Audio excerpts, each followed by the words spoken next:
তোমার কাছে বর মাগি মরণ হতে যেন জাগি। গানের সুরে, গানের সুর নিয়ে শুরু করছি আজকে প্রতিদিনের রবীন্দ্রনাথ। প্রতিদিনের রবীন্দ্রনাথ, প্রতিদিন এভাবেই একসাথে আপনাদের সাথী করে এগিয়ে চলা, এবং এগিয়ে চলার মধ্যে থাকে অনেক কিছু জানানোর একটা সংমিশ্রণ। আজকেও প্রতিদিনের রবীন্দ্রনাথে থাকছে একটি অনবদ্য তথ্য, একটি সুন্দর গল্প বলতে পারি, এবং আমরা অন্যভাবে আজ গুরুদেব রবীন্দ্রনাথকে খুঁজে পাওয়ার চেষ্টা করব, অন্য রূপে, অন্য চিন্তা ভাবনার মানুষ হিসেবে। তার আগে বলবো, বহুদিন বাদে আজকে আমাদের মাঝখানে আবার রয়েছেন অত্যন্ত প্রিয় শিল্পী, আপনাদেরও অত্যন্ত প্রিয় শিল্পী মৌন মুখার্জি। অনেক স্বাগত। নমস্কার, সুপ্রভাত। বহুদিন বাদে মৌনদা রয়েছে আজকে আমাদের সাথে, বেশ কিছুটা পথ চলা মৌনদার সাথে, এবং অবশ্যই তবলায় স্বাগতম দাকে সুপ্রভাত স্বাগত, কিবোর্ডে দেবাশিস দাকে অনেক সুপ্রভাত স্বাগত, এবং আমার সমস্ত টেকনিশিয়ানস ভাইদের সুপ্রভাত স্বাগত জানিয়ে আমি সুবর্ণা শুরু করছি প্রতিদিনের রবীন্দ্রনাথ। আর আমার পোশাক সৌজন্যে আবরণ এক্সক্লুসিভ, ঠিক যেভাবে শুরু সেভাবেই আজকে সেই ধারা অবলম্বন করে এগোবো মৌনদার গানের মাধ্যমে। প্রথম যে গানটি শোনাব পূজার একখানি গান, যদি প্রেম দিলে না প্রাণে। রচনাকাল আমরা পেয়েছি 28শে আশ্বিন 1320। কবির বয়স তখন 52 বছর চলছে। গীতিমালের 42 সংখ্যক গান এটি। তিনি তখন শান্তিনিকেতনে সিন্ধুর আগে ঝাঁপ তালে গানটিকে কবি বেঁধেছিলেন। আজ আমরা শুনব মুক্ত ছন্দে গানটিকে, আর এই সুন্দর গানটি স্বরলিপিকার দীনেন্দ্রনাথ ঠাকুর।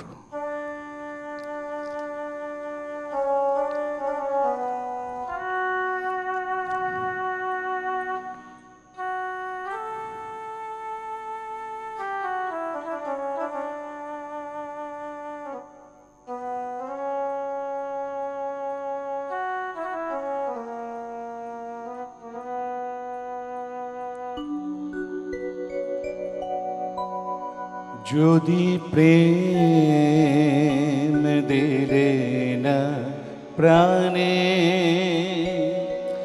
যদি প্রেম দিলে না প্রাণে, কেন ভোরের আকাশ ভরে দিলে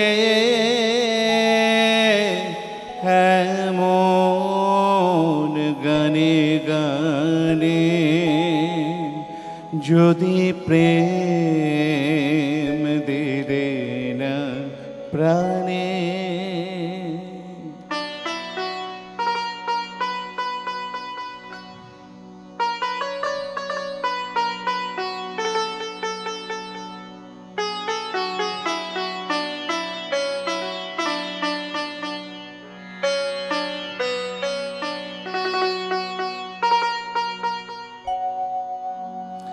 কেন তারার মালা গাঁথা, কেন ফুলের শয়ন পাতা, কেন তারার মালা গাঁথা, কেন শয়ন পাতা,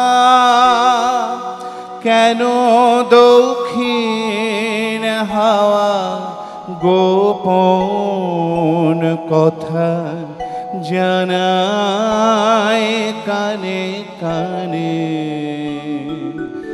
যদি প্রেম দিলে না প্রাণে,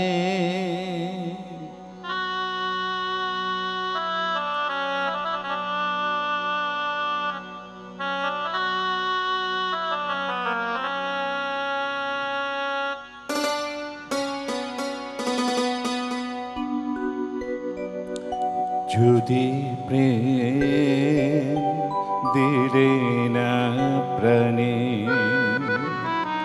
কেন আকাশ তবে এমন চাওয়া চায়,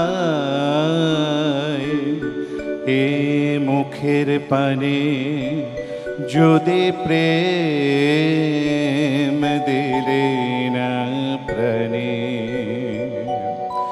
যদি প্রেম দিলে না প্রাণে, কেন আকাশ তবে এমন চাওয়া চায়, এ মুখের পানে যদি প্রেম দিলে না প্রাণে, তবে ক্ষণে ক্ষণে কেন আমার হৃদয় পাগল হেন, তবে ক্ষণে ক্ষণে কেন আমার হৃদয় পাগল হেন, তোরি সে সাগরে ভাষায় যাহার কোল সে নাহি জানে, যদি প্রেম দিলে না প্রাণে, কেন ভোরের আকাশ ভোরে দিলে এমন গানে গানে, যদি প্রেম দিলে না প্রাণে। একেবারেই সেই ভালোবাসা নিয়ে, সেই অবশ্যই ঐশ্বরিক ভালোবাসা নিয়ে আমাদের আজকে প্রতিদিনের রবীন্দ্রনাথের পথ চলা শুরু। আজকে যে বিষয়বস্তু তা একটু অন্যরকম। আজকে বিষয়বস্তু হচ্ছে অমিয় হৈমন্তীর বিবাহ ঘটক রবীন্দ্রনাথ। আর যেহেতু গানটা শুরুই হলো যদি প্রেম দিলে না প্রাণে, তাই আজকের এই অবশ্যই মনোদার এটা একটা বিশেষত্ব বলবো, আমাদের যে বিষয়ের ওপর আমরা চলি সেই বিষয়ের ওপর উনি সবসময় গানের মধ্যে দিয়ে থাকেন। তো আমরা আজকে এই বিষয় নিয়ে এগোবো। আজকে একটা কথা শুরুতেই বলেছিলাম, একটু অন্যভাবে আমরা গুরুদেব রবীন্দ্রনাথকে খোঁজার চেষ্টা করব আজকের এই বিষয়ের মধ্যে দিয়ে। শ্রদ্ধেয় অমৃতভূষণ ভট্টাচার্যের তথ্য নিয়ে আমরা এগোচ্ছি। আসলে প্রত্যেকটি নামি দামি খ্যাতনামা ব্যক্তির জীবনে কোনো না কোনো গল্প থাকে, তাই সেই গল্পকে আমরা বারবার করে মনে করার চেষ্টা করি। রবীন্দ্রনাথের অনেক প্রিয় মানুষদের মধ্যে অন্যতম দুজন হচ্ছে অমিয় চক্রবর্তী, কবি অমিয় চক্রবর্তী এবং প্রশান্তচন্দ্র মহলানবিশ। এদের দুজনের বিবাহ খুব তাৎপর্যপূর্ণ ছিল এবং এদের দুজনের বিবাহর বিষয়ে গুরুত্বপূর্ণ ভূমিকা পালন করেছিলেন স্বয়ং গুরুদেব রবীন্দ্রনাথ। কি করে জানতে গেলে একটু পিছন দিকে যেতে হয়, অতীতে একটু গল্পে। অসমের গৌরীপুরের বড়ুয়া রাজা, বড়ুয়া রাজাদের যিনি দেওয়ান ছিলেন শ্রী দ্বিজেশচন্দ্র চক্রবর্তী, তার বড় ছেলে জ্যেষ্ঠ পুত্র অরুণ চক্রবর্তী অত্যন্ত মেধাবী ছাত্র ছিলেন, সৌম্যকান্তি তার চেহারা ছিল। বিজ্ঞান পড়ানোর জন্য পরিবারের মানুষজন তাকে কলকাতার প্রেসিডেন্সি কলেজে পাঠান এবং ভালোই চলছিল দিন তার। কিন্তু হঠাৎ কোনো এক অজানা কারণে, এক রহস্যময় কারণে অরুণ আত্মহত্যা করে। স্বাভাবিকভাবেই অরুণের ছোট ভাই অমিয় চক্রবর্তী, অমিয়র মধ্যে সবার আগে দাদা চলে যাওয়ার এই আঘাতটা খুব গাঢ় এবং গভীর হয়ে যায়। অমিয় সারাদিন ভাবতে থাকেন যে দাদার এমন কি কষ্ট জীবনে ছিল, এমন কি অভাব জীবনে ছিল যে সে আমাদের এইভাবে হঠাৎ করে ছেড়ে চলে গেলেন। আজ অবধি অরুণ চক্রবর্তীর মৃত্যুর কোনো কারণ আমরা দেখতে পাইনি, খুঁজে পাইনি, কিন্তু এটা বড় আঘাত দিয়েছিল অমিয় চক্রবর্তীকে। অমিয় চক্রবর্তী একটি জায়গায় লিখছেন, আমি ভয়ানক শোক পেয়েছিলাম দাদার মৃত্যুতে। আমার থেকে 1.5 বছরের বড় ছিল দাদা। উজ্জ্বল সুন্দর যুবা, সাহিত্যের দেশি বিদেশি প্রাঙ্গণে তার স্বচ্ছন্দ যাতায়াত ছিল, কিন্তু তিনি আত্মহত্যা করে বসলেন। কোনো কারণ ছিল না, পরলোকের ইঙ্গিত পাবার ব্যাকুলতা তাকে পেয়ে বসেছিল। সেই ইঙ্গিতেই হলো সম্পূর্ণ শেষ। এই জীবনের ঘটল সমাপ্তি। অরুণের মৃত্যুর পর এত শোকাহত হয়েছিলেন অমিয় যে স্বাভাবিক জীবনের ছন্দ থেকে সে বেরিয়ে গিয়েছিলেন। সে সময় সবুজ পত্রিকার সম্পাদক প্রমথ চৌধুরী, তিনি এই পরিবারের সব কিছুর সঙ্গে যুক্ত ছিলেন, পারিবারিক বন্ধু বলতে পারি। তো তিনি দেখলেন যে একমাত্র অমিয়কে বাঁচানোর রাস্তা শান্তিনিকেতন, গুরুদেব রবীন্দ্রনাথ। অমিয়র এই যে একটা দাদা চলে যাওয়ার পরে তাকেও যেন কোনো একটা অমোঘ মৃত্যুর হাতছানি বারবার করে তাকে দিচ্ছে, সেখান থেকে অমিয়কে বের করে আনতে গেলে একমাত্র মানুষ হচ্ছেন স্বয়ং রবীন্দ্রনাথ। তাই তাকে প্রমথ চৌধুরী নিয়ে গেলেন তার কবিতার বই হাতে দিয়ে, যেহেতু তার পছন্দের বিষয় ছিল কবিতা, শান্তিনিকেতনে, এবং সমস্তটা খুলে বললেন রবীন্দ্রনাথকে। কি হলো তারপর আসবো আরেকটি গানের পর। এবার চলে আসি কবির 23 বছর বয়সে। 1291-এর 9ই মাঘ জোড়াসাঁকোর বাড়িতে ব্রহ্মসঙ্গীত সম্মেলন উপলক্ষে কবি লিখলেন, মাঝে মাঝে তব দেখা পাই, চিরদিন কেন পাই না। এর আগে একতালে নিবদ্ধ গানটি ব্রহ্মসঙ্গীতের পাশাপাশি কীর্তনাঙ্গেরও সুরের মিশ্রণ ঘটেছে। দুটি সুর আমরা গানটির পেয়েছি, একটি আখরযুক্ত, একটি আখরহীন। আজ আপনাদের শোনাবো আখরহীন কীর্তনটি।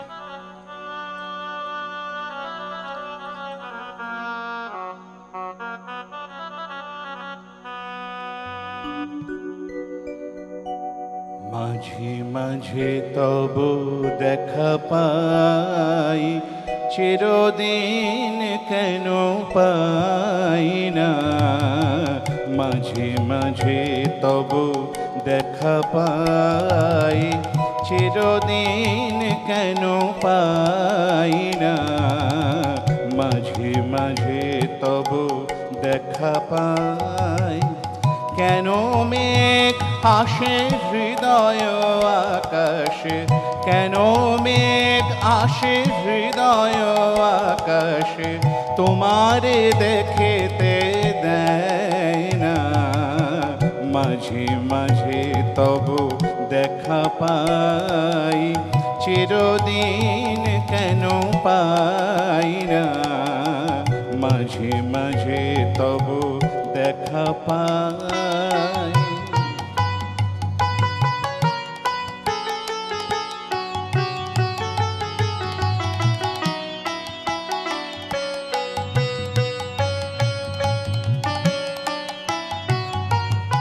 ক্ষণিক আলোকে আখির পলকে, তোমায় যবে পাই দেখিতে।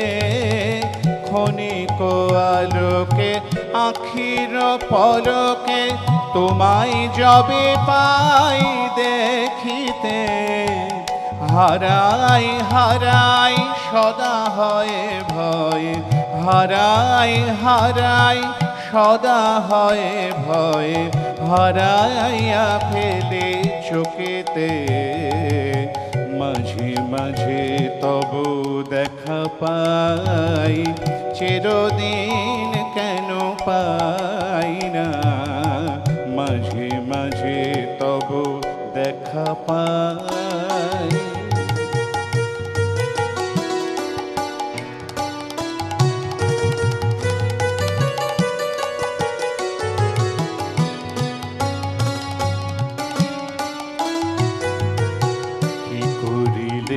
বড় পাইব তোমারে, রাখিব আঁখেতে আঁখেতে। এত প্রেম আমি কোথা পাব না, এত প্রেম আমি কোথা পাব না, তোমারে হৃদয়ে রাখিতে। কি করিলে বড় পাইব তোমারে, রাখিব আঁখেতে আঁখেতে।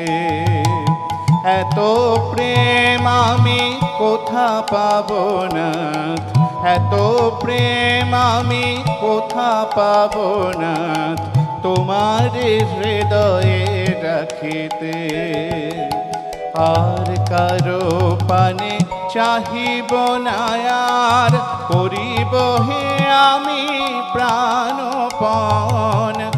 আর কারো পানে চাহিব না, আর করিব হে আমি প্রাণপণ। তুমি যদি বলো এখনি করিব, তুমি যদি বলো এখনি করিব, বিষয় বাসনা বিসর্জন। মাঝে মাঝে তবু দেখা পাই, চিরদিন কেন পাই না। মাঝে মাঝে তবু দেখা পাই, কেন মেঘ হাসে হৃদয় আকাশে, কেন মেঘ আসে হৃদয় আকাশে, তোমারে দেখিতে দেয় না। মাঝে মাঝে তবু দেখা পাই, চিরদিন কেন পাই না। মাঝে মাঝে তবু দেখা পাই। প্রমথ চৌধুরীর কথা মতো রবীন্দ্রনাথ অমিয় চক্রবর্তীকে তার কাছে রাখার চিন্তাভাবনা নিলেন। 1917 সালে 30 অক্টোবর প্রমথ চৌধুরীকে চিঠি লিখে বললেন তিনি অমিয়কে শান্তিনিকেতন আসতে বলেছেন। এরপর শুরু রবীন্দ্রনাথের অন্য এক দিক, অর্থাৎ অমিয়কে তিনি দিনের পর দিন কাউন্সেলিং করে গেলেন যাতে সে সুস্থ জীবনে ফিরতে পারে। দিনের পর দিন চিঠি এবং চিঠিতে নিজেকে অনেক অনেক মুক্ত মনে করতে থাকলেন অমিয়। অমিয় গুরুদেবের পরামর্শ মতো হোস্টেলের ফাঁকা ঘরে কাব্যচর্চা শুরু করেন এবং ওস্তাদের কাছে যন্ত্রানুসঙ্গীত শেখেন। গাছের ডালে বসে বই পড়েন, চিঠি লেখেন, কল্পনায় ভাসতে থাকেন, একের পর এক কবিতার জন্ম দেন। 1921 সালে বিএ পাশ করার পর অমিয় চক্রবর্তী বাবা মার ইচ্ছেকে অমান্য করে শান্তিনিকেতন চলে আসেন। একটি উদ্দেশ্য গুরুদেবের সান্নিধ্যে থাকা, তার দেহ মনের শুশ্রূষা করা। আর গুরুদেব পরামর্শে তার দায়িত্ব ছিল শান্তিনিকেতনে ইউরোপীয় যে জ্ঞানী গুণী অতিথিরা ছিলেন তার দেখভাল করা, তাদের পরিচর্যা করা, এবং সেই দায়িত্ব স্বাভাবিকভাবে অমিয় খুব সুন্দরভাবে পালন করছিলেন। আর ক্লাস নিতেন মাঝে মধ্যে ইংরেজি কাব্য সাহিত্যের।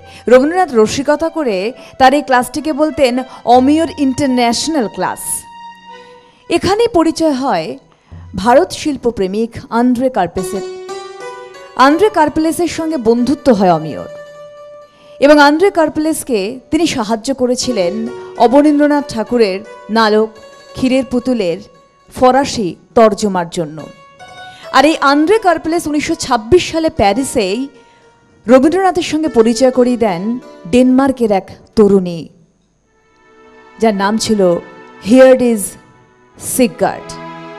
হিয়ার্ডিজ সিগগার্ডকে কি বলেছিলেন আসবো। সুপ্রভাত, কে আছেন? সুপ্রভাত, নমস্কার। হ্যাঁ নমস্কার। আমি গুয়াহাটি আসাম থেকে মধুচন্দ্রা চৌধুরী বলছি। হ্যাঁ দিদি বলুন। হ্যাঁ, আপনার যখন অনুষ্ঠান শুনছি প্রথম থেকে, আমার প্রিয় শিল্পী মনোমুকুর মুখার্জিকে অনেকদিন পরে দেখলাম। নমস্কার। আর সুবর্ণা যে আপনার মানে ভাষ্য ধারাভাষ্য খুব ভালো লাগে, খুব সুন্দর লাগে, এবং এত উদ্যক্ত কণ্ঠে মানে যে কোনো অবস্থাতে থাকলেই মানে মনটা মানে এই ওদিকে চলে যায়। আর আপনি বোধহয় আবৃত্তি লাইনে আসলেও আমার মনে হয় আপনি ভালোই নাম করতে পারতেন। এবং হ্যাঁ, এবং বিষয়বস্তু এত সুন্দরভাবে বলেন যে মানে যার মানে আর কি মানে প্রত্যেকটা মানে শব্দ চয়ন প্রত্যেকটা গভীরে মানে খুব মনকে মানে নাড়া দেয়। আর আমি মানে সামনেই তো আগমনী আসছে, মাতৃপক্ষ, এখন তো পিতৃপক্ষ আরম্ভ হয়নি, তো আমি আগমনের কিছু গান, দু একটা গান অথবা বেদির আসন তলে একটা রবীন্দ্রসঙ্গীত আছে না, হ্যাঁ ওই আসন তলে মাটি, ও হ্যাঁ, বা আগমনের কিছু গান, বা ভোরের হাওয়া লাগলো, এই ধরনের কিছু গান যদি শুনি। আর যন্ত্রশিল্পী যারা বাজাচ্ছেন তারা খুবই সুন্দর বাজাচ্ছেন। অনুষ্ঠানে দীর্ঘায়ু কামনা করে। আমার মনে হয় চারিদিকে যেসব কিশোর বা অল্প বয়সী ছেলেমেয়েরা ওরা যেরকম ডাইভার্ট হচ্ছে কিছুটা মানে নিউক্লিয়ার ফ্যামিলির জন্য নানা কারণেই হচ্ছে, আমার মনে হয় ওরা যদি একটু রবীন্দ্রনাথের প্রতি একটু আকৃষ্ট হতো তাইলে হয়তো ওরা মানসিকভাবে হয়তো অনেক ডিপ্রেশন থেকে বেরিয়ে আসতো। আমার মনে হয় আর কি, যেটা সমাজতত্ত্ববিদরাই বলতে পারবেন। ঠিক আছে, আমি অনুষ্ঠান দীর্ঘ কামনা করছি, আপনার গান শুনছি, আশা করি গানগুলো শোনাবেন, যে কোনো একটু গান। আমি চেষ্টা করব। রাখছি। সঙ্গে থাকুন। অনেক অনেক ধন্যবাদ। আজকে আমি এই প্রসঙ্গে কিছুটা অন্ত বলছিলাম যে রবীন্দ্রনাথ একজন ভালো কাউন্সিলর ছিলেন, সত্যি তাই। আমাদের সকলের মনে প্রত্যেকটা মানুষের কিন্তু ডিপ্রেশন আছে, তো আমার মনে হয় তার চর্চা করলেও আমরা অনেকটা বেরিয়ে আসতে পারি এর থেকে। অনেক ধন্যবাদ আপনার ফোনের জন্য। অমিয় হৈমন্তীর বিবাহ ঘটক রবীন্দ্রনাথ, এই নিয়ে আমরা পথ চলছি এবং আমাদের সাথে রয়েছেন মৌন মুখার্দা, আবারও নটা অব্দি পথ চলা মৌনদার সাথে, এবং অবশ্যই রয়েছেন স্বাগতম দা আর দেবাশিস দা রয়েছেন। আপনারা সকলে, আমি এবং আমার পোশাক সৌজন্যে আবরণ এক্সক্লুসিভ তথ্যে যাব, তার আগে মৌনদার গানে যাই। বিবাহ উপলক্ষে যখন আজকের আমাদের তথ্য, এবার শোনাবো সেই বিবাহ উৎসবের জন্য লেখা রবীন্দ্রনাথের একখানি গান। প্রেমেরও মিলনে দিনে সত্য সাক্ষী জেনে অন্তর্যামী নমি তারে আমি নমি। 1346-এর 14ই পৌষ শান্তিনিকেতনের উত্তরায়ণে বসে কবি আশ্রম কন্যা কল্যাণিয়া নন্দিনীর বিবাহ উপলক্ষে রচনা করেছিলেন গানটি। কবির তখন 78 বছর বয়স চলছে।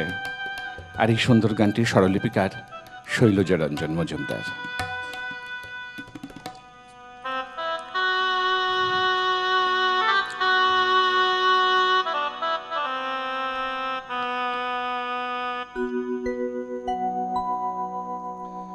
প্রেমের মিলন দিনে সত্য সাক্ষী যিনি অন্তর্যামী নমি তারে আমি নমি নমি।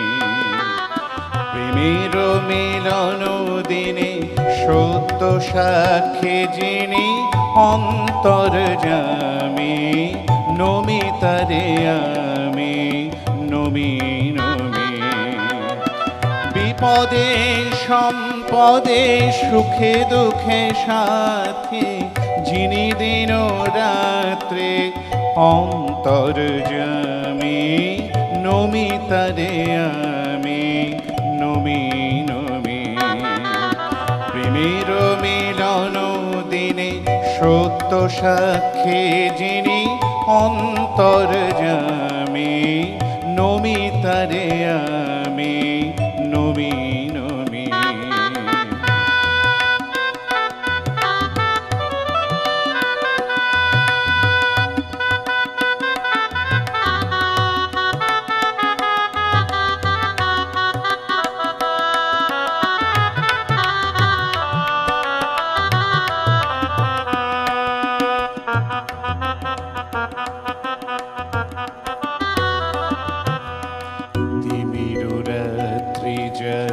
দৃষ্টি তারায় তারায় যার দৃষ্টি জীবনের মরণের সীমা পারায় যার দৃষ্টি।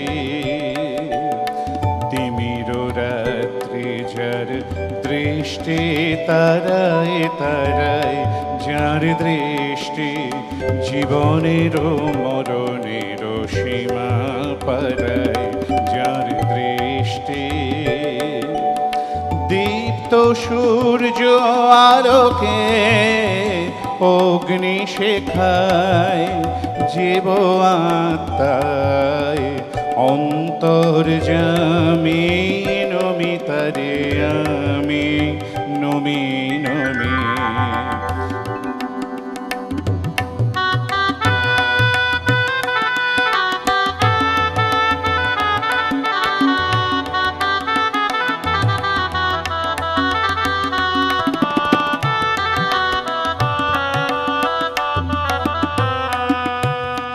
জীবনের সব কর্ম সংসার ধর্ম করি নিবেদন তার চরণে, ঝিনি নিখিলের সাক্ষী অন্তর্যামী, নমি তারে আমি নমি নমি। জীবনের সব কর্ম সংসার ধর্ম করো নিবেদন তার চরণে, যিনি নিখিলের সাক্ষী অন্তর্যামী, নমি তারে আমি নমি নমি। প্রেমের মিলন দিনে সত্য সাক্ষী যিনি অন্তর্যামী, নমি তারে আমি নমি নমি। প্রেমের মিলন দিনে সত্য সাক্ষী যিনি অন্তর্যামী, নমি তারে আমি নমি নমি। 1926 সাল আন্দ্রে কার্পলেসের সঙ্গে, মানে আন্দ্রে কার্পলেস পরিচয় রবীন্দ্রনাথের সঙ্গে ডেনমার্কের তরুণী হিয়ার্ডিজ সিগগার্ডের। এই হিয়ার্ডিজ সিগগার্ডকে ভালোবাসতেন কিন্তু প্রতিমা দেবীও, অর্থাৎ রবীন্দ্রনাথের পুত্রবধূ। প্রতিমা দেবীর মুখ থেকে বিশ্বভারতী সম্বন্ধে এত শুনেছিলেন সিগগার্ড যে তিনি শান্তিনিকেতনে আসার জন্য আগ্রহী হয়ে উঠলেন।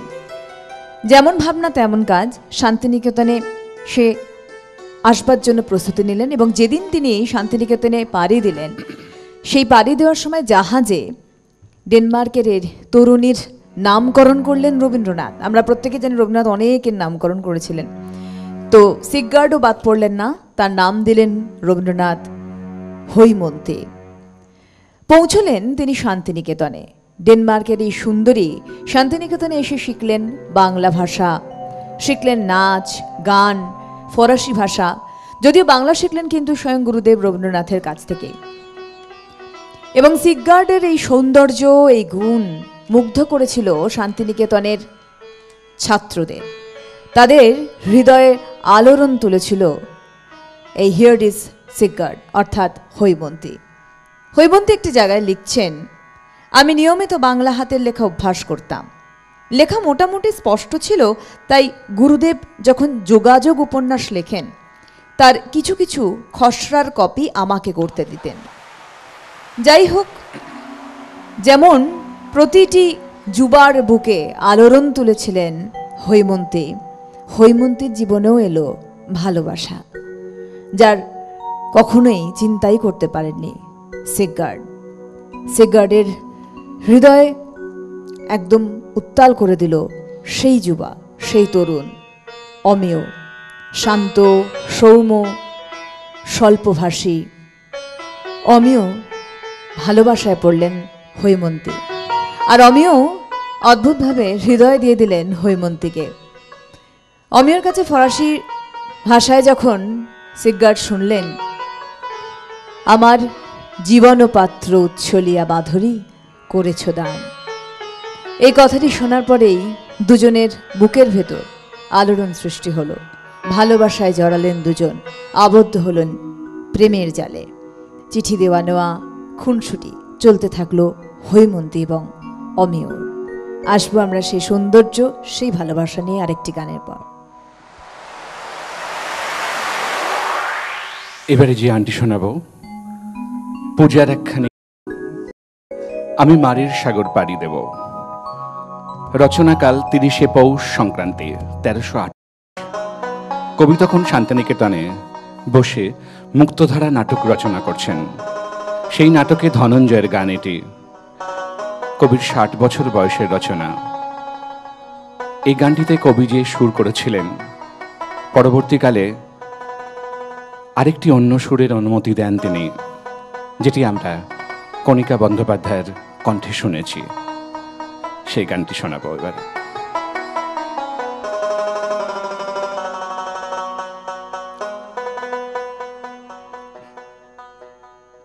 আমি মারির সাগর পাড়ি দেব গো,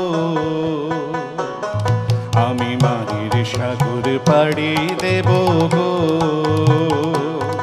এই বিষম ঝড়ের বায়ে আমার ভয় ভাঙায় নাই, আমি মারের সাগর পাড়ি দেব গো। আমি মারের সাগর পাড়ি দেব গো। এই বিষম ঝড়ের বায়ে আমার ভয় ভাঙায় নাই, আমি মারের সাগর পাড়ি দেব গো।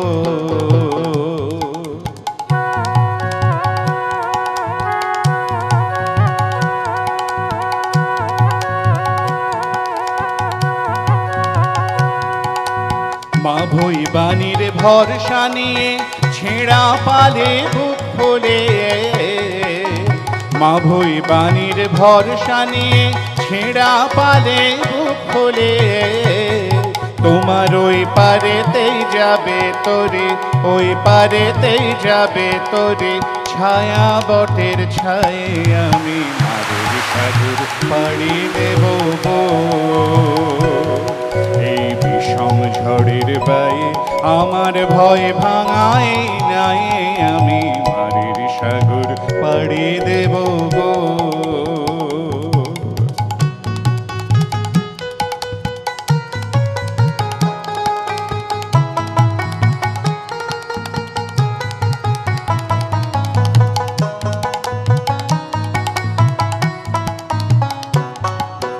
পথ আমারে সেই দেখাবে যে আমারে চাই, আমি অভয় মনে ছাড়ব তোরে, অভয় মনে ছাড়ব তোরে।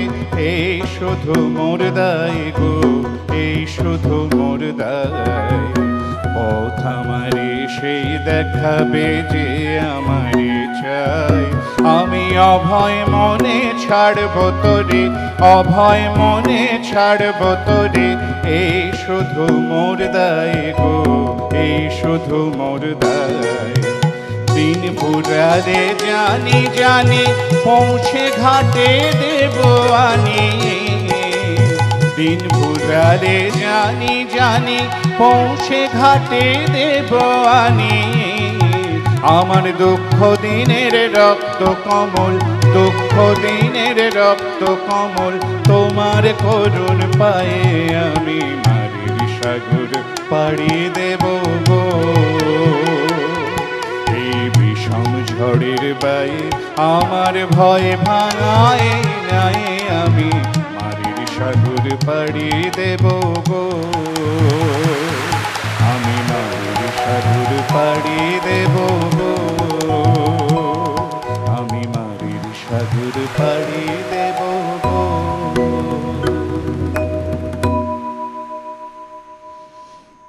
ভালোবাসায় ভেসে গেলেন অমিয় এবং হৈমন্তী, এবং তাদেরই ভালোবাসার কিছুটা আঁচ করতে পারলেন গুরুদেব রবীন্দ্রনাথ। তিনি যেভাবে সন্তানের মতো অমিয়কে মানসিকভাবে তৈরি করেছিলেন, তার নানান রকম অবসাদ রবীন্দ্রনাথ দূর করেছিলেন, এবং বলা যায় রবীন্দ্রনাথের পরামর্শেই অমিয় নিজেকে খুঁজে পেয়েছিলেন কবি হিসেবে, একজন শিল্পী হিসেবে। সেইভাবে মানসিকতা তৈরি করিয়েছিলেন স্বয়ং রবীন্দ্রনাথ। সেই অমিয় এবং তার ভালোবাসার পাত্রী হচ্ছেন রবীন্দ্রনাথের নামকরণ করা হৈমন্তী, অর্থাৎ হিয়ার ইজ সিগার্ড। হোক না বিদেশিনী, ভালোবাসার কোনো জাত হয় না। তাই ভালোবাসাকে সম্মান দেওয়ার জন্য রবীন্দ্রনাথ মনে করলেন যে এদের দুজনের এই ভালোবাসা, এই প্রেমের বন্ধন, তাকে যদি গাঁটছড়ার বন্ধনে বাঁধা যায়, তাদের ভালোবাসার মধুরেণ সমাপয় যাতে হয়, সেই প্রচেষ্টাই রবীন্দ্রনাথ করতে লাগলেন এবং নিজেই উদ্যোগী হলেন তাদের দুজনকে এক করার, তাদের হৃদয়কে এক সূত্রে গাঁথার। স্বাভাবিকভাবেই অমিয়র পরিবার ছিল রক্ষণশীল এবং গোঁড়া। সেই অভিভাবকদের বোঝানোটা বিশাল বড় দায়িত্ব ছিল রবীন্দ্রনাথের। গুরুদেব রবীন্দ্রনাথ একটি জিনিস জানতেন, তার দৃষ্টিভঙ্গি সকলের থেকে অনেক অনেক এগিয়ে। তিনি অনেক মুক্ত চিন্তাভাবনার মানুষ ছিলেন। মুক্ত মানে এই নয় যে যথেচ্ছাচার চিন্তাভাবনা। রবীন্দ্রনাথ আমাদের পথ চলতে শিখিয়েছেন, আমাদের নতুন সূর্যের দিশা দেখিয়েছেন। তাই এটিও তার একটি অনবদ্য পদক্ষেপ হলো। তিনি বোঝালেন অমিয়র পিতা মাতাকে, হোক না অমিয় বাঙালি ব্রাহ্ম পরিবারের ছেলে, আর হোক না তার হৈমন্তী বিদেশিনী, তবু দুজনে দুজনে মনকে চিনেছে, এটাই বোঝালেন অভিভাবকদের। যদিও প্রথম প্রথম কিন্তু কিন্তু ছিল অমিয়র পরিবারে, পরবর্তীকালে যখন গুরুদেব রবীন্দ্রনাথ এই দায়িত্ব নিলেন মাথায়, তারা নিশ্চিন্ত হলেন এবং মেনে নিলেন এই দুই সম্পর্ককে এক করতে। আমরা আবার চলে যাব মৌনদার কাছে। এত সুন্দর তথ্য চলছিল যে মানে শুধু চুপ করে বসে শুনছিলাম আর কি, খুব ভালো লাগছিল। একটা ফোন নিয়ে আমরা বরং হ্যাঁ, আসছি। এসো। সুপ্রভাত, কে আছেন? হ্যালো, হ্যাঁ নমস্কার। হ্যালো, হ্যাঁ সুপ্রভাত, কে আছেন? নমস্কার, শুভ সকাল। শুভ সকাল। আমি আপনার আর দিদি টিভির আওয়াজটা একটু মিউট করে দিন। থেকে রীতা মণ্ডল বলছি। হ্যাঁ রীতাদি, টিভির আওয়াজটা একটু কমান, একটা ফিডব্যাক আসছে। হ্যালো, এবার ঠিক আছে, বলুন। আমি টালিগঞ্জ চন্দ্রমণ্ডল লেন থেকে হ্যাঁ, রীতা রীতাদি, মণ্ডল বলছি। বলুন রীতাদি। আপনাদের সবাইকেই নমস্কার এবং শুভ সকাল জানাচ্ছি। আমি প্রিয় শিল্পী মৌন মুখার্দার কাছে একটা গানের রিকোয়েস্ট করতে চাই। যদিও একটু আগেই উনি প্রেমের ও মিলনের দিনে গানটা আমার ভীষণ প্রিয় এবং উনি অলরেডি শুনেই দিয়েছেন, আমার খুব ভালো লেগেছে, এই গানটা আমার খুব প্রিয় ছিল। আর যদি ওই ওদের সাথে বাজাও বেনু, এই গানটা ওনার কণ্ঠেই আমি আগে শুনেছি, যদি আরেকবার শোনান আমার খুব ভালো লাগবে। ওদের সাথে বাজাও বেনু, ওদের ওদের সাথে সাথে মেলাও মেলাও যারা যারা চড়ায় তোমার ধেনু। হ্যাঁ, ওই আমি গানটা দেখছি। যদি শোনাতে পারেন ভালো আমি লাগবে। দেখছি। অনেক ধন্যবাদ রীতাদি। আর অবশ্যই আমরা যে তথ্যে ছিলাম সে তথ্য সূত্র ধরেই মৌনদার কাছে যখন মৌনদা আজকে সূত্র ধরেই এগোচ্ছেন অদ্ভুতভাবে, এবং অন্নবদ্য দেবাশিস দা আমাদের পুরো পরিবেশ পাল্টে দিয়েছেন, এবং স্বাগতম দা। সুপ্রভাত, কে আছেন? সুপ্রভাত সুবর্ণা ম্যাডাম। হ্যাঁ নমস্কার। সুপ্রভাত মৌনমুখর বাবু। সুপ্রভাত। আজকে দেবাশিস বাবু এবং স্বাগতম বাবুকে সুপ্রভাত জানিয়ে আমি আশিস চক্রবর্তী সল্টলেক থেকে বলছি। বলুন দাদা। মৌনমুখর বাবু প্রথমেই গাইলেন মাঝে মাঝে তব দেখা পাই, চিরদিন কেন পাই না। তো গানটা আপনার ক্ষেত্রেও প্রযোজ্য। প্রায় 2 মাস পরে আপনি এলেন দেখলাম হঠাৎ করে, যা খুব ভালো ভালো লাগলো। বলেছেন। এখন ব্যাপার হচ্ছে যে আমরা যারা নিয়মিত টেলিফোনে আসি মাঝে মাঝে, তাদের কাছে আমাদের যারা ফোন করেন না, সেই সমস্ত বন্ধু বান্ধব আমরা অনেক ফোন করেন বিভিন্ন জায়গা থেকে, কিন্তু সাথে আমাদের কাছে কোনো জবাব থাকে না। যা হোক, ভালো লাগলো আপনাকে আজকে এসে। যে ম্যাডাম তথ্যটা খুব সুন্দর আলোচনা করছেন, পরে আমি দুটো গানের অনুরোধ করবো। মনোবাবু প্রথমেই বলে রাখি, আপনি তো তথ্যভিত্তিক অনেক গান করলেন, হ্যাঁ, বলুন। কিন্তু ভরা বর্ষাতে শ্রাবণেও আপনাকে পাইনি, আগস্ট মাসেও আপনাকে পাইনি। ফলে ভরা বর্ষার উপরে 2-1 গান কিন্তু আপনার কাছে আমি শুনতে চাই। আচ্ছা, প্রথমেই আচ্ছা। আচ্ছা ঠিক আছে, আমি গানের কথাটাই বলে নিই প্রথমেই। হ্যাঁ, বলুন। যেমন শ্যামল শোভন শ্রাবণ তুমি নাইবা এলে, আচ্ছা। সজল বিলল আচল মেলে, আচ্ছা, এই গানটা আচ্ছা। যদি করতে পারেন। আর শেষে এই গানটা তো আপনার কাছে বহুদিনই শোনা হয় না, আপনি আসেনও না। বাদল ধারা হলো সারা বাজির বিদায় সুর, আচ্ছা, গানের পালা মানে শেষ করে দিয়ে রে যাবি অনেক দূরে। আজকে দুটো গানই আমার লিস্টে রয়েছে, আপনি থাকুন সঙ্গে, নিশ্চয়ই আরে শেয়ার বাহ। করতে পারবেন। দারুণ, Okay, দারুণ। ধন্যবাদ হ্যাঁ, হ্যাঁ। ম্যাডাম। আমি সামান্য 2-1টা কথা বলবো, কারণ মৌনবাবুর সময়টা অত্যন্ত কম। যে জানেন রবীন্দ্রনাথের একটা জহুরি চোখ ছিল, দেখুন, এবং সেই চোখে তিনি প্রশান্তচন্দ্র মহালনবিশকেও দেখেছেন এবং অমিয় চক্রবর্তীকেও দেখেছেন। এবং অমিয় চক্রবর্তীকে তিনি তার কাছে রেখে প্রচুর উপকার করেছেন, এবং যে কাউন্সিলিং এর কথাটা আপনি বললেন সেটা দীর্ঘদিন ধরে করতে পেরেছেন দেখে এই মানুষটা একটা সময়ে দেখুন রবীন্দ্রনাথের সেক্রেটারি হলেন, এবং 1924 থেকে 1933 সাল পর্যন্ত গুরুদেবের সাথে ইউরোপ, আমেরিকা বিভিন্ন জায়গায় ট্যুর করলেন, ইরান, ইরাক, এবং 1940 সালে কলকাতা বিশ্ববিদ্যালয়ে ইংরেজির প্রফেসর হয়ে তিনি এলেন এবং বিশ্বভারতীতে অনেক কাজ করেন। তারপর আবার ওনাকে আমেরিকা চলে যেতে হয়েছে, এবং সেখানে চলো যাই এবং ঘরে ফেরার দিন, এই দুটো বইয়ের উপরে আপনি আলোচনা করবেন আশা করি। তার উপরে তিনি ইউনেস্কো থেকে পুরস্কার পেয়েছিলেন, এবং তার বিবাহ নিয়ে আমি আলোচনা করব না। হিউডিস সিগারের সাথে রবীন্দ্রনাথ তার যে বিবাহ দিয়েছেন সেটা নিয়ে সেই আলোচনায় আমি আপনার জন্য অপেক্ষা করব, কারণ আমি বিশেষ আজকে সময় নেব না। ধন্যবাদ, নমস্কার। অনেক ধন্যবাদ। আমি অনেক অনেক ধন্যবাদ আশিস দা। এবং আমরা ঠিক এর পরেই একদম গানেই চলে যাই সরাসরি। এবার একটু ওই যে বললাম তোমার ট্র্যাক চেঞ্জ করছি, একটু বর্ষা বিদায়ের গান শোনাই। শ্যামল ছায়া নাইবা গেলে কবির একটি অনবদ্য সৃষ্টি। ভাদ্রের 1332 ষষ্ঠী তালে নিজস্ব ছন্দে বাঁধলেন কবি। 64 বছর বয়সে রচনা ছিল গানটি, শোনাবো সেই গানটি।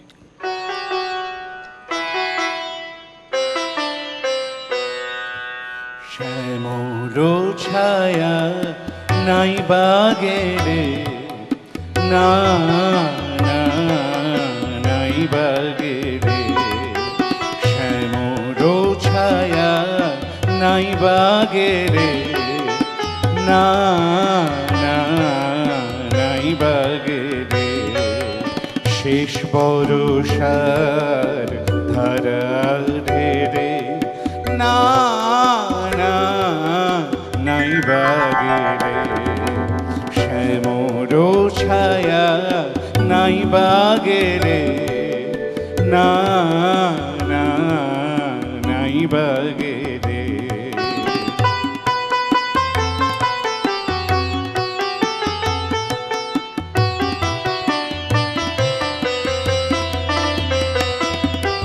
সময় যদি ফুরিয়ে থাকে, হেসে বিদায় করো তাকে, বিদায় করো। সময় যদি ফুরিয়ে থাকে, হেসে বিদায় করো তাকে, বিদায় করো। এবারে না হয় কাটুক বেলা অসময়ের খেলা খেলে, না না নাই বাগেরে, শ্যামর ছায়া নাই বাগেরে, না না নাই বাগেরে।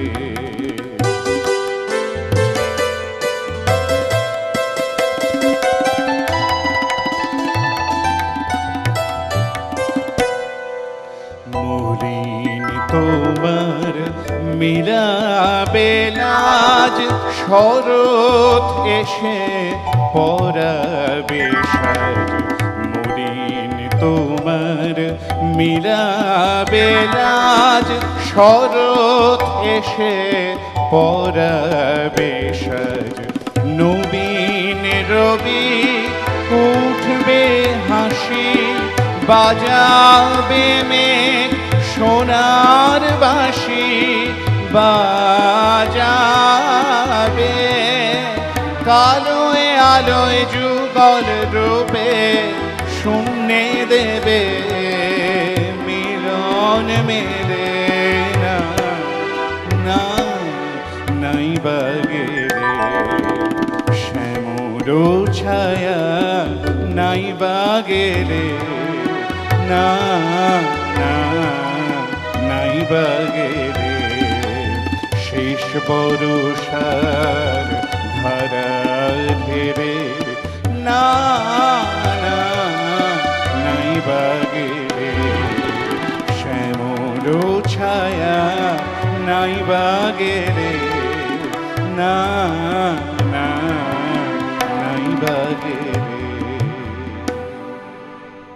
যদিও মৌনদা একটা কথা বলি, যে আপনি বললেন যে সুবর্ণা তোমার তথ্যের বাইরে যাচ্ছি আমি, বর্ষা সব থেকে বেশি প্রেমের ঋতু আমরা বলে থাকি, এবং রবীন্দ্রনাথের অত্যন্ত প্রিয় ঋতু, প্রেমিক রবীন্দ্রনাথের বলতে পারি।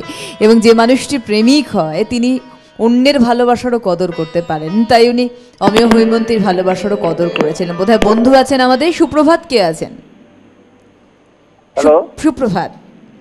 সুপ্রভাত। আমি হচ্ছে মানবেশ দাস বলছি। কোথা থেকে দাদা, কোথা থেকে বলছেন? সাগর কস্তলা থেকে। সাগর কস্তলা থেকে। আচ্ছা বলুন দাদা। আমি ওই শ্রাবণেরও গগনেরও গায়ে গানটা শুনতে চাইছি। আমি শুনে রাখলাম, কারণ এখন একটু শ্রাবণ বিদায়ের গান গাইব বললাম তো, এটা পুরোপুরি একদম ভরা শ্রাবণের গান। হ্যাঁ, আপনি সঙ্গে থাকুন, আমি নিশ্চয়ই আজ না হলেও অন্যদিন একদম মৌনদার আপনার রিকোয়েস্ট রাখলেন ঠিকই, আগামী দিনও মৌনদার একটা কথা বলে রাখি, অনুরোধ কোনোদিন কিন্তু ফেলনা যায় না মৌনদার কাছে, আর অনুরোধ উনি শোনাবেন আগামী দিনে অবশ্যই। তবে যে জায়গায় ছিলাম সে জায়গায় ফিরি, সেই হৈমন্তী এবং অমিয়র বিবাহ চিন্তাভাবনা, গাঁটছড়া বাঁধার ভালোবাসাকে একটা সেই মাত্রায় পৌঁছে দেওয়ার চিন্তাভাবনা রবীন্দ্রনাথের। তার অভিভাবকদের অর্থাৎ অমিয়র অভিভাবকরা মেনে নিলেন, বেজে উঠল সানাই, গাঁটছড়া বাঁধলেন রবীন্দ্রনাথ। যদিদং হৃদয়ং মম তদিদং হৃদয়ং তব, মন্ত্রোচ্চারণ। শুরু হলো বিবাহ। বিয়ের আনন্দে মেতে উঠলেন সকলে, স্বয়ং গুরুদেব রবীন্দ্রনাথ। তার আনন্দটা অন্য মাত্রার। তিনি জানেন তিনি একটি স্বপ্ন পূরণ করতে চলেছেন, দুটো হৃদয়কে এক করে নতুন জীবন শুরু, তাদের এই চিন্তা ভাবনা নিয়ে। এবং অবশ্যই এই বিয়ের বাসর বসল সেই উদয়নে, অর্থাৎ উত্তরায়ণের উদয়নে বিবাহ বাসরের আয়োজন করা হয় এবং তার সম্পূর্ণ হাতে করে ব্যবস্থা করেছিলেন রবীন্দ্রনাথ।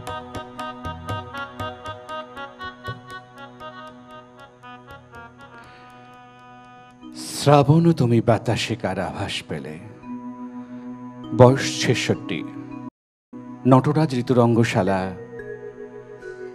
তখন তৈরি হচ্ছে রবীন্দ্রনাথের হাতে। শ্রাবণ বিদায়ের গান বলছেন। বিচিত্রায় প্রকাশিত হয়েছিল ১৩৩৪ আষাঢ়ে। স্বরলিপিকার দীনেন্দ্রনাথ ঠাকুর।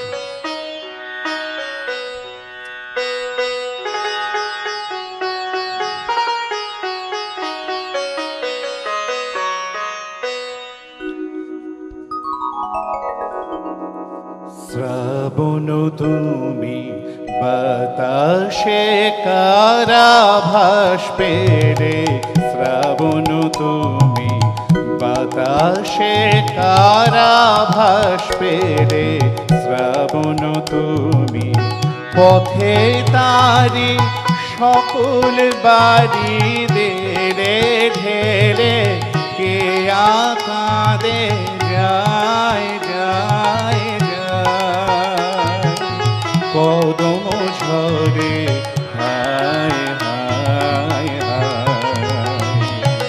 শ্রাবণ তুমি বাতাসে কার আভাস পেলে, শ্রাবণ তুমি।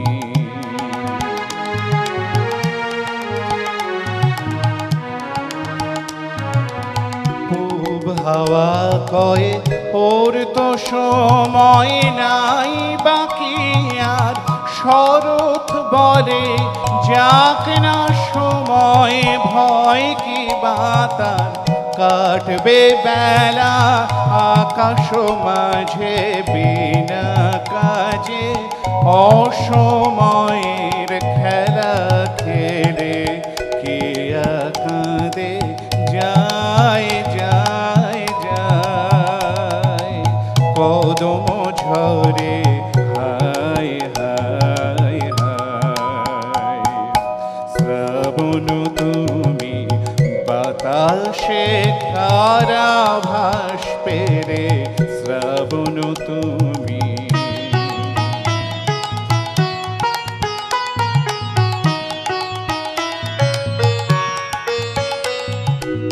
কালো মেঘের আর কি আছে দিন, ও যে হলো সাথী। কালো মেঘের আর কি আছে দিন, ও যে হলো সাথী। পূব হাওয়া কয়ে কালো রে বার যাওয়াই ভালো, শরৎ বলে মিলিয়ে দেব কালো এ আলো। পূব হাওয়া কয়ে কালো রে বার যাওয়াই ভালো, শরৎ বলে মিলিয়ে দেব কালো এ আলো। সাজবে বাদল আকাশ মাঝে সোনার সাজে, কালী মায়ূর মুছে ফেলে কে কাঁদে যায় যায় যায়, কদম ঝরে হায় হায় হায়। শ্রাবণ তুমি বাতাসে কার আভাস পেলে, শ্রাবণ তুমি বাতাসে কার আভাস পেলে, শ্রাবণ তুমি। এই সুন্দর সুর থাকতে থাকতে আমরা বর্ষারও সেই সৌন্দর্য এবং সেই ভালোবাসায় ভাসবো মৌনদার সাথে। শেষ বর্ষণ গীতিনাট্য জোড়াসাঁকোর বাড়িতে অভিনীত হয়েছিল 1332 সালে, অর্থাৎ কবির 64 বছর বয়সে। সেখানে একটি ভীষণ সুন্দর গান গাওয়া হয়েছিল, আমার অত্যন্ত প্রিয় গান, শ্যামল ও শোভন শ্রাবণ তুমি নাইবা গেলে। শ্রাবণ তুমি বাতাসে কার আভাস পেলে, খুব পাশাপাশি গানগুলির কথা আপনারা শুনলেই বুঝতে পারবেন। এবার শোনাবো সেই গানটি।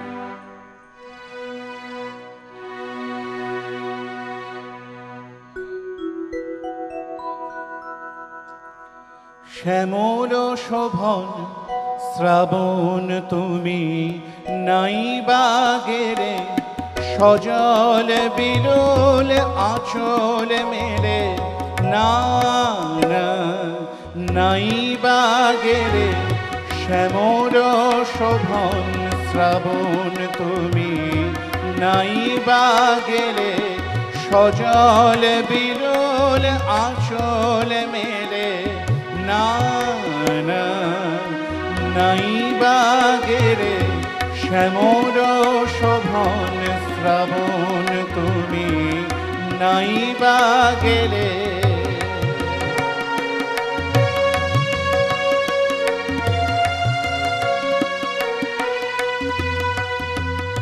পূব হাওয়া কয়ে ওর যে সময় গেল চলে, শরৎ বলে ভয় কি সময় গেল বলে। পূব হাওয়া কয়ে ওর যে সময় গেল চলে, শরৎ বলে ভয় কি সময় গেল বলে। বিনা কাজে আকাশ মাঝে কাটবে বেড়া, অসময়ের খেলা খেলে, না না নাইবা গেলে। শ্যামল শোভন শ্রাবণ তুমি নাইবা গেলে।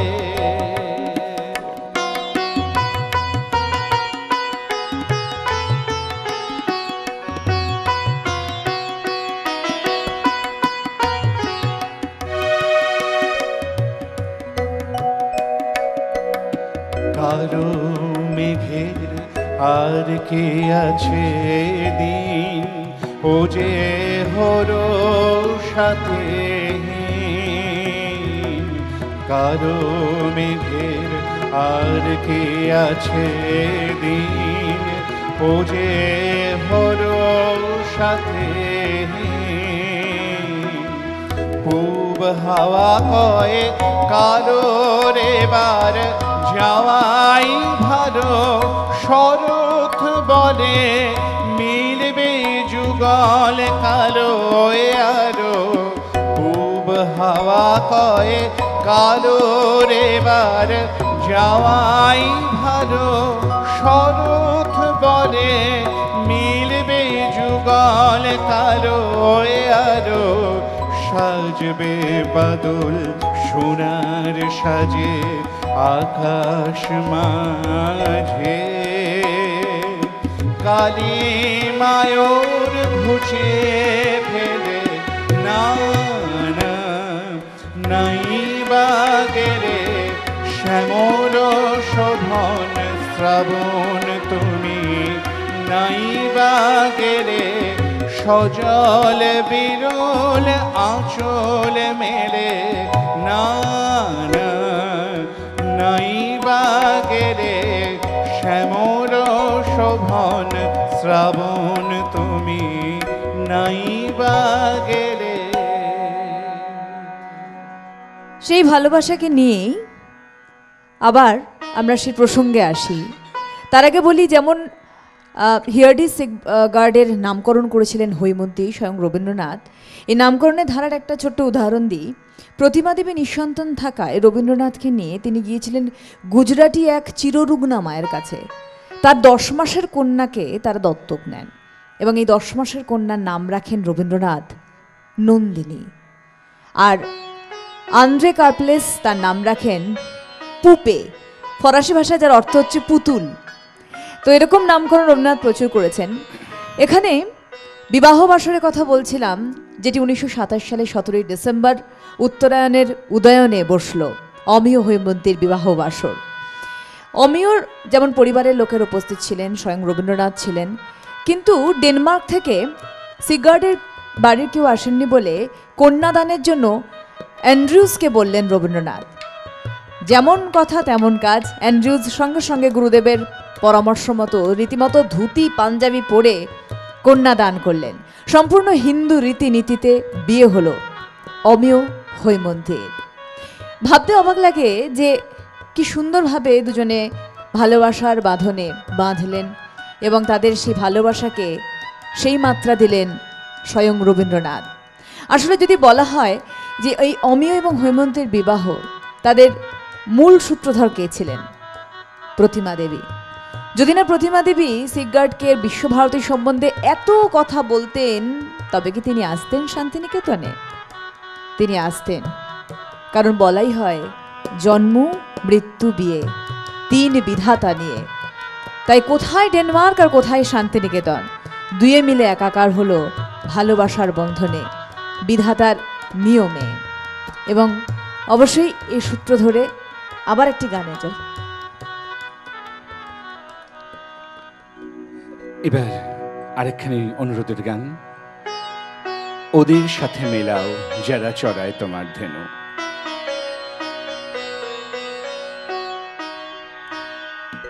ওদের সাথে মেলাও যারা চড়ায় তোমার ধেনু, ওদের সাথে মেলাও যারা চড়ায় তোমার ধেনু, তোমার নামে বাজায়, তোমার নামে বাজায় যারা বেনু, ওদের সাথে মেলাও যারা চড়ায় তোমার ধেনু।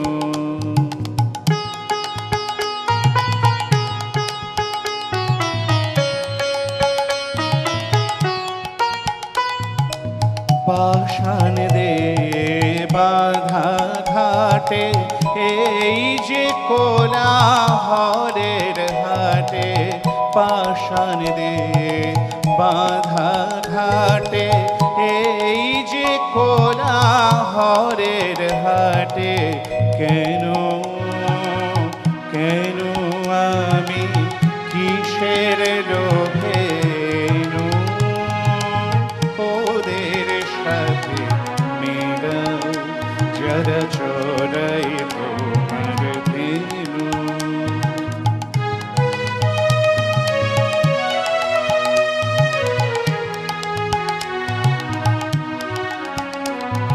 ওরা কি ডাক ডাকে, ওরা কি ডাক ডাকে, বনের পাতা গড়ে কারে সারা, তৃণের অঙ্গরে ওরা কি ডাক ডাকে, ওরা কি ডাক ডাকে, বনের পাতা গড়ে কারে সারা, তৃণের অঙ্গরে প্রাণে সামার লীলা ভরে খেলেন প্রাণের খেলা ঘরে, প্রাণে সামার লীলা ভরে খেলেন প্রাণের খেলা ঘরে, পাখি পাখির মুখে এই যে খবর পেনু, ওদের সাথে মেলাও যারা চড়ায় তোমার ধেনু, তোমার নামে বাজায়, তোমার নামে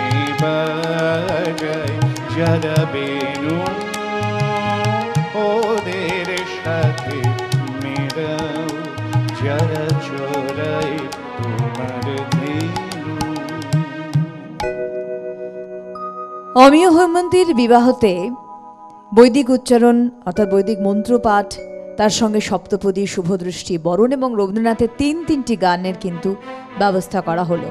সম্পন্ন হলো বিবাহ। 1930 সালে বার্মিংহামে হৈমন্তী এবং অমিয়র একটি ফুটফুটে কন্যা সন্তানের জন্ম হলো। আবারও সেই রবীন্দ্রনাথ, গুরুদেব রবীন্দ্রনাথ এই কন্যা সন্তানের নামকরণ করলেন, নাম দিলেন সেমন্তী, অর্থাৎ সাদা গোলাপ, শান্তি, ভালোবাসা এবং মর্যাদা। আজকে আমাদের এইটুকুই তথ্য। আমরা একদম শেষ নিবেদনে মনোদার কাছে। এবারও আরেকখানি অনুরোধের গান। আমাদের প্রথম দর্শক বন্ধু অনুরোধ করেছিলেন ওই আসন তলে মাটির পরে, তার জন্য এই গানটি।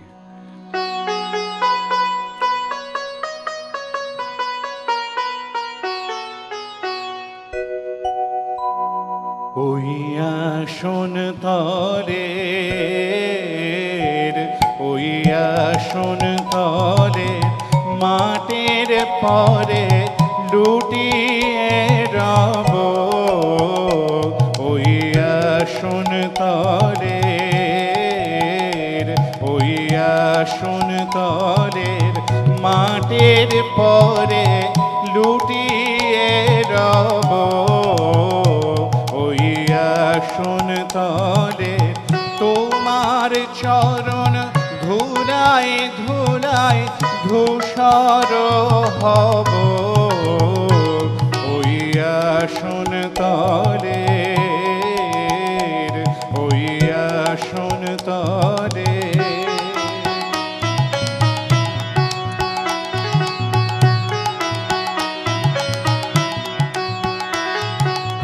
কেন আমায় মান দিয়ে আর দূরে রাখো? কেন আমায় মান দিয়ে আর দূরে রাখো? চির জনম ওহে চির জনম এমন করে ভুলেও না কো। অসম্মানে আনো টেনে পায়ে তব। অসম্মানে আনো টেনে পায়ে তব। তোমার চরণ ধুলায় ধুলায় ধূসর হব। ওই আসন তলে, ওই আসন তলে।